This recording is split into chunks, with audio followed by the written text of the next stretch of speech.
Hello student, last video we learned about the reactor and mercury scale of the measure of the earthquake.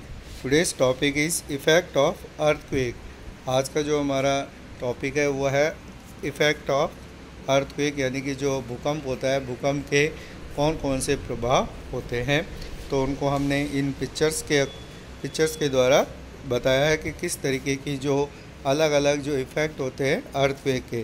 First, ground shaking, यानी कि जो हमारा ground है, यानी कि जो भूमि है वो शेक, यानी कि उसमें दरारें, उसमें वो हिलने लग जाती हैं और उसमें कई दरारें पड़ जाती है। जैसा कि इस पिक्चर में दिखाया गया है कि जो रोड है, जब जो अर्थक्वेक आता है तो जो रोड पर जो रोड है उसमें किस तरीके से क्रैक्स आ गए। तो फर्स्ट इफ़ेक्ट हम देखते हैं ग्राउंड शेकिंग, यानी कि जो हमारी पृथ्वी है, जो भूमि का जो सरफेस है वो शेक यानी कि हिलने लग जाता है। सेकंड देखते हैं land and mud slide. Land and mud slide, जो ऊंचे जो चट्टानी जो क्षेत्र है वहाँ से जो जब भूकंप आता है तो लैंड स्लाइड का मतलब होता है जो ऊपर से जो चट्टानें हैं वो नीचे की ओर गिरना प्रारंभ हो जाती है, तो हम उसे लैंड स्लाइड कहते हैं। नेक्स्ट इज़ एवेलांचेस का मतलब है जो बर्फीले पहाड़ हैं, जो बर्फीला जो क्षेत्र है, जैसे हिमालय वगैरह, अगर यहाँ इस तरफ जो भूकंप आते हैं तो उससे एविलांचेस यानी कि जो बर्फ़ के पहाड़ हैं वो खिसकने लगते हैं और बर्फ़ ऊपर से नीचे की ओर आने लगती है, तो ये अर्थक्वेक का इफ़ेक्ट होता है। नेक्स्ट इज़ ग्राउंड लॉन्चिंग का मतलब होता है जो भूमि है, जो अर्थ सरफेस है वो नीचे की ओर धंसने लगती है, जिससे कि जो बहुत ज़्यादा नुकसान हमें देखने को मिलता है। जो बिल्डिंग्स होती हैं वो उनका डैमेज बढ़ जाता है। Next is soil liquefactions. Soil liquefaction का मतलब है जो मिट्टी होती है, मिट्टी जो केंद्र यानी कि जो पृथ्वी की जो इनर लेयर है उसकी ओर जाने लगती है, वो नीचे की ओर धंसने लगती है। जो हम देखते हैं जो डेजर्ट एरिया होते हैं वहाँ पर इस तरीके की जो कंडीशंस हमें देखने को मिलती हैं। साथ ही साथ आगे देखते हैं ग्राउंड डिस्प्लेमेंटेशन। जो ग्राउंड होता है यानी कि जो अर्थ सरफेस है उस पर हम अलग अलग तरीके के क्रैक्स हमें देखने को मिलते हैं, वो अलग अलग पार्ट में डिवाइड हो जाता है, जिसे हम ग्राउंड डिस्प्लेमेंट कहते हैं।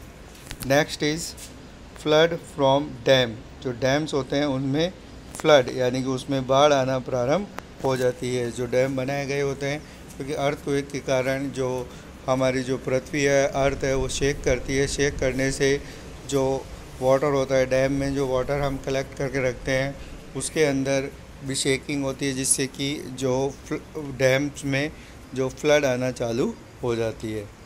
फायर, जो बड़े बड़े फॉरेस्ट है यानी कि जंगल हैं, उनमें जब अर्थक्वेक के कारण जो आपस में वाइब्रेशन होता है, जिसके कारण जो ट्रीज़ होते हैं वो आपस में उनमें वाइब्रेट होकर और उनमें जो फायर यानी कि आग देखने को मिलती है। साथ ही साथ जैसे जो रेजिडेंशियल एरियाज़ हैं वहाँ पर अगर अर्थक्वेक आता है तो जो लाइट यानी कि जो एनर्जी डिस्ट्रीब्यूशन के जो पोल्स हैं, उनके जो वायर्स हैं, उनके गिरने के कारण भी इसी फायर जैसी दुर्घटनाएं, एक्सीडेंट हमें इसके कारण अर्थक्वेक के कारण देखने को मिलते हैं। Next is structure collapse. Structure collapse का मतलब ढांचा। बड़ी बड़ी जो बिल्डिंगें होती हैं, जब हैवी रिएक्टर स्केल पर जब भूकंप आते हैं तो बड़े बड़े जो स्ट्रक्चर होते हैं यानी कि बड़ी बड़ी जो इमारतें होती हैं वो कोलैप्स यानी कि नीचे की ओर वो गिर जाती है, जिससे बहुत ज़्यादा डैमेज होता है, जिससे मनी और जो कैजुअलिटी है वो बहुत अधिक देखने को मिलती है। एंड सोनामीज़ जो ओशियंस होते हैं, जब जो भूकंप का जो अर्थक्वेक का जो एपिसेंटर यानी कि जो केंद्र है, जब वो ओशन यानी कि जो समुद्र में होता है तो उसके कारण जो ओशन वेव्स हैं उनकी जो हाइट है वो बहुत ज़्यादा हो जाती है और वो सुनामी यानी कि जो इस तरीके की जो तूफ़ानी चक्रवात है उसमें बदल जाती है, जिससे बहुत ज़्यादा डैमेज देखने को मिलता है। जैसा हमें 2004 में हमें देखने को मिला था, जो वो उसका कारण ही था कि जो हमारा इंडियन ओशंस है उसके अंदर जो इस तरीके के जो अर्थक्वेक का एपिसेंटर डेवलप हुआ, जिससे कि हमें वो सुनामी देखने को मिली। तो ये कुछ इफ़ेक्ट हैं जिसके जो हमें अर्थक्वेक के कुछ इफ़ेक्ट हैं, जिसे हमने पढ़ा ground shaking, land mud slide, एविएंचर्स, ground lurching, soil liquidation, ground displacement, flood from dam, fires, structure collapse and tsunami. तो ये जो सब इफ़ेक्ट हैं, इसके बाद भी कई ऐसे इफ़ेक्ट हैं जो हमें इस अर्थक्वेक के कारण देखने को मिलते हैं।